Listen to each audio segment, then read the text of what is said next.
Hi everyone, this video is part of the answers for mock paper 1 that we've been distributing, and this is actually the answer for 1B, which is on groups and consortia.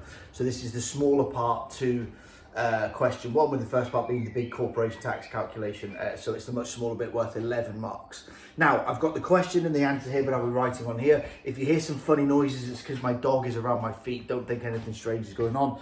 But the way to think about this is, because it's a consortium, the parent companies are not related. In a group, there is one at the top and the bottom companies are related and it can be shared wherever.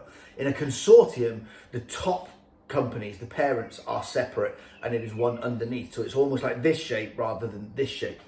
So the way that the losses can be shared between the companies is slightly different. So we can see here in this question that we have ABC Limited, and they in this year have made a loss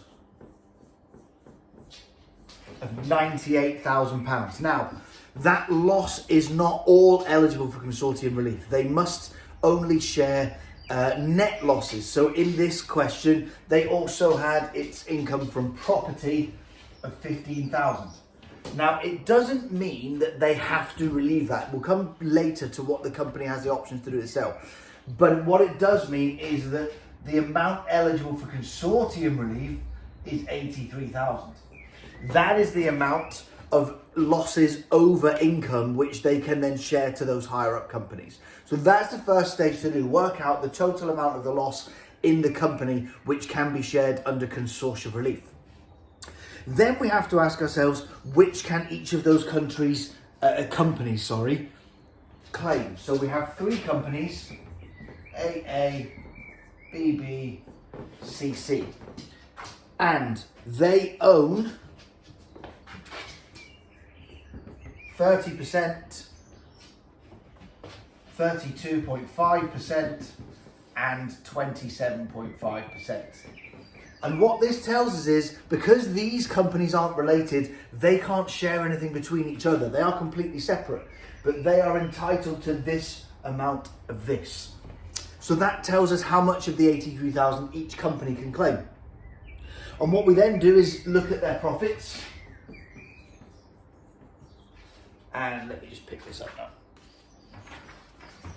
And we get the profits by adding up all of the income and taking away any losses and any gift aid donations. They're all in the question. So in company AA, that comes to 59,000. In BB, it comes to 45,000. And in CC, it comes to 18,000. So that is the profits that they have that they were going to pay tax on. Now we look at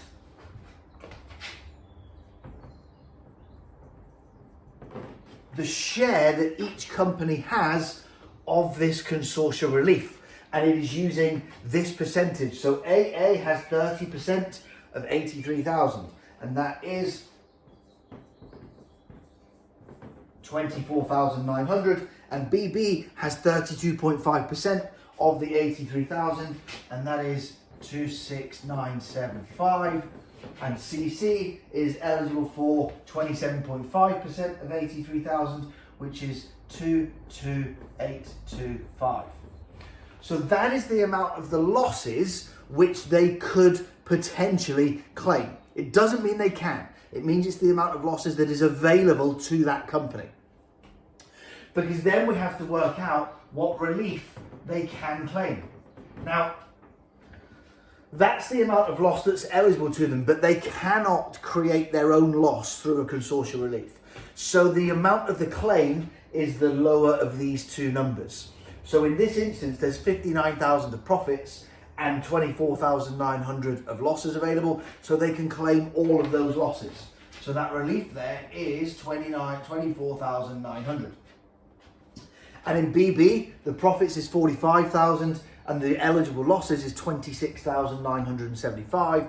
Because the losses is lower, they can claim all of that.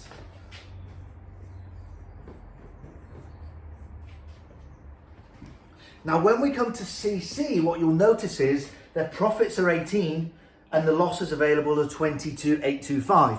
Now they cannot create a loss, so all they can do is claim 18 to get this to 0. It's capped. They cannot go into a negative. So in this company, they must claim 18,000. And this leaves them with taxable profits of 34,100, 18,025, and 0. Now, what is very important here, this is the difference between group relief and consortia relief. In a group, you can see here, there is 4,825 of these losses which haven't been able to be claimed by CC. In a group, they could come to these other companies because you can share it between yourself. But because these companies aren't related, that cannot be shared to these other ones. So we have an amount here of 4,825, which is unused. And what happens with that is it goes back here, back to ABC Limited. So ABC Limited couldn't use 15,000 of its losses because it was used up as gains. So they now have 19,825 of losses, which they have not used. And they are able to use them in line with the normal corporation tax loss rules for the single company. They could relieve it here and carry 4,000 forward. They could go back 12 months. They could carry it forward. They're the same rules that we've always spoken about when companies have to make decisions just for themselves. Now, this now tells us that this amount will all be paid at 19%. So the tax bill here is 6479, 342475, and 0. That is all of that question. Figure out how much of the losses in the consortium company is available for relief. Figure out which share can go to which company. Then compare profits to consortia losses to figure out whether they can relieve everything or whether they still have claims to be made. That table is the answer. You don't need any more than that in there. There's no discussion to be made. You could, if you really wanted to, make some notes about what could be done with this, but it didn't ask you to do that. Only ever do what you are asked to do. Okay, that's the end of that question. We can move forward now to the next one.